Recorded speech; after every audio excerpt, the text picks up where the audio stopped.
Are you tired of hearing about the latest and greatest cryptocurrency that promises to revolutionize the industry? I'm here to tell you that Aptos, the Advanced Payment Token Operating System, is not one of those game changers. Hi, I'm CTO Larsson, and in this video I'm going to give you my honest review of Aptos and why I believe it falls short of its promises. First of all, the claims that Aptos offers fast and secure transactions are misleading. In my experience, the network was often congested and transactions took much longer than advertised. And as for security, the Aptos wallet had several reported security breaches, which is a huge red flag. Furthermore, the idea of a payment operating system is intriguing, but it's not well executed. The integration with other payment methods is clunky and unreliable. And despite being an open source platform, the community-driven approach is not as democratic as it's made out to be. Another aspect I have to mention is that the fees are not as low as it should be compared to other cryptocurrencies. To sum it up, Aptos is a disappointment. It's a cryptocurrency that fails to deliver on its promises and falls short in terms of security, reliability, and community engagement. Save your money and look for better options in the cryptocurrency market.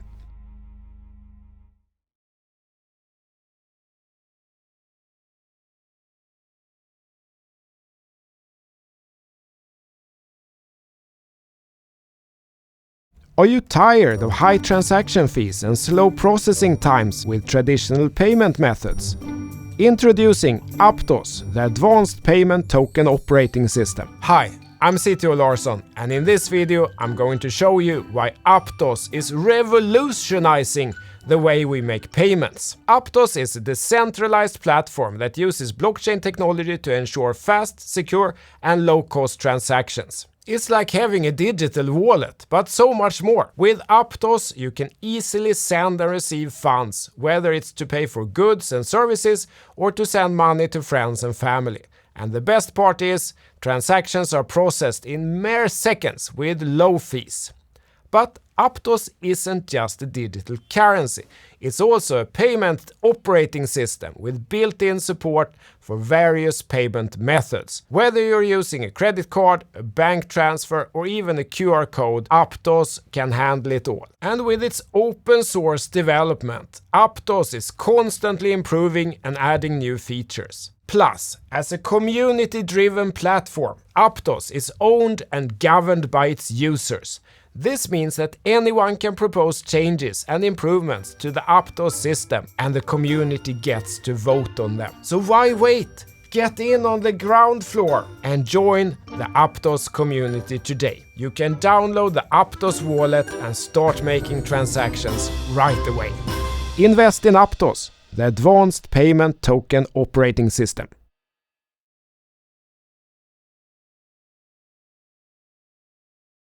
So all of that was written by chatgpt, trained on data up to 2021, which is before Aptos existed as a cryptocurrency. ChatGPT didn't have any knowledge about it, zero knowledge, so it had to make up complete drivel based on zero facts yet. And that was my point with recording this. It was pretty darn close to a lot of content I have seen lately about this token and many other tokens. It's all narrative, not based on facts. There were zero real insights in those two video scripts. And imagine if it had little bit of base knowledge, it would have been completely believable. Most content on the internet is complete and utter garbage, with the only intention of manipulating you in one or the other direction. And when it comes to investing, especially something rather unregulated like crypto, it's critical to be aware of that. You're not going to make it if you invest based on a narrative or some simple method like looking at YouTube thumbnails and then base your decision on that. On October 18th, before the listing of Aptos on Binance. I made a video about it. Let's listen to what I said in the summary at the end. If this comes out at 2 billion market cap, around, for example, Near or Algorand, based on 200 million circulating supply. So I guessed on 2 billion market cap, based on 200 million circulating supply, or $10 per token. And where did it come out on? $7, $8, $9, $10. That was pretty darn spot on. And remember, this was before the listing, so I had no idea what price it would list on. There were predictions ranging from 10 cents to $1 and even $100. Then what did I say in the video? If that happens, that would seem a very high valuation to me. So I'm not interested in buying the listing on this one. I'm going to wait and see if the initial excitement dies down in a couple of months, but then find some traction. If we look again at the early phases of Solana, that would have been a very successful approach. It started here, then the first blue to gold flip happened here at around 80 cents, had a good run up to 460, flipped blue at $2, flipped gold again at $3, hesitated at 28 but continued at 40, reached the peak of 266, turned blue again at 170, 180 something, and has been blue since, down to 31 today. So I'm not going to buy anything now, but I will definitely put it on my watch list and see if something similar plays out. And I will combine that with the knowledge that the VCs and the team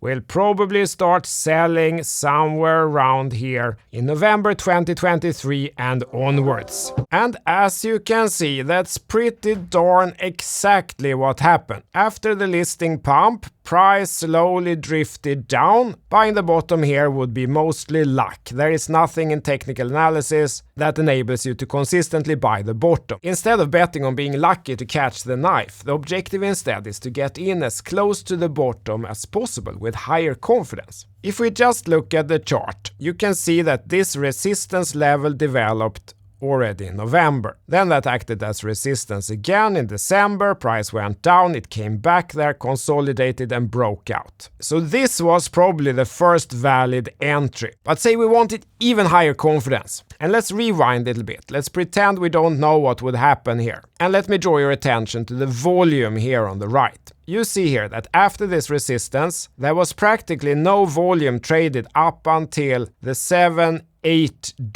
area, and the peak here really was around $8. So after breakout of this resistance, it's reasonable to assume that it stops here, but if it breaks through that area as well, there is less volume going up from there.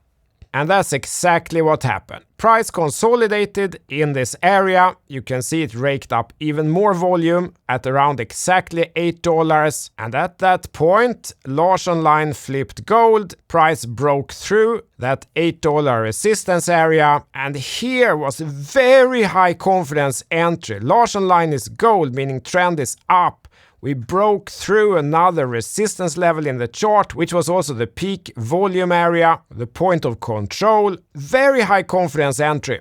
And what happened then after that $8 breakout? Well, price continued up and we're right now at $17.6, which is 100% increase in 7 days with a very high confidence entry and easy to play stop loss, meaning risking very little on the downside. So the point here is, instead of trying to catch a knife and hoping for the best, by making a high confidence entry with a controlled downside, it's possible to enter with more money. And then if you only, in quotation mark, get 100% gain in 7 days, you can do so with more money, because you have limited the downside, you control the downside, and you have a higher confidence entry. So what are people saying in the comments then? They must be really happy. I gave them the playbook well ahead of time. And relevant here is that the thumbnail was this. Something funny, didn't think much about it. I think it looked funny with this and thumbs up, but saying no thanks. Hopefully entice some curiosity. So what are the comments?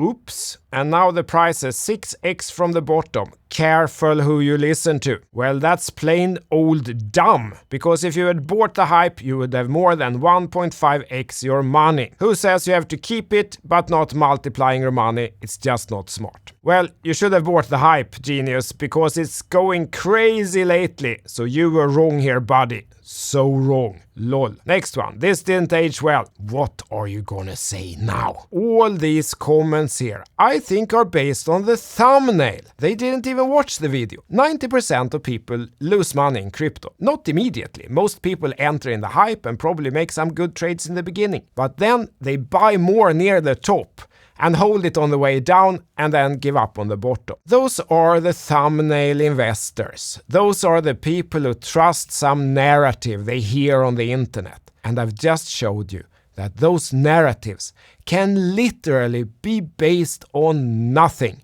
and still sound believable. If you don't have your own insights about the project, do your own research, get your own system, process, tools for analyzing the market. If you hate mine, get somebody else's. But do something. You got to be the captain of your own ship or you're gonna sink in the ocean. My analysis of Aptos from October is holding up really well so far. I will still do a real deep dive in a later video because I can actually create original insights. My point with this video is this. Now that the bull market is back, the narrative machines will come out again in full force. This guy in the comments was still right. Careful who you listen to. Thank you, tack. CTO Larsson out. Hej då.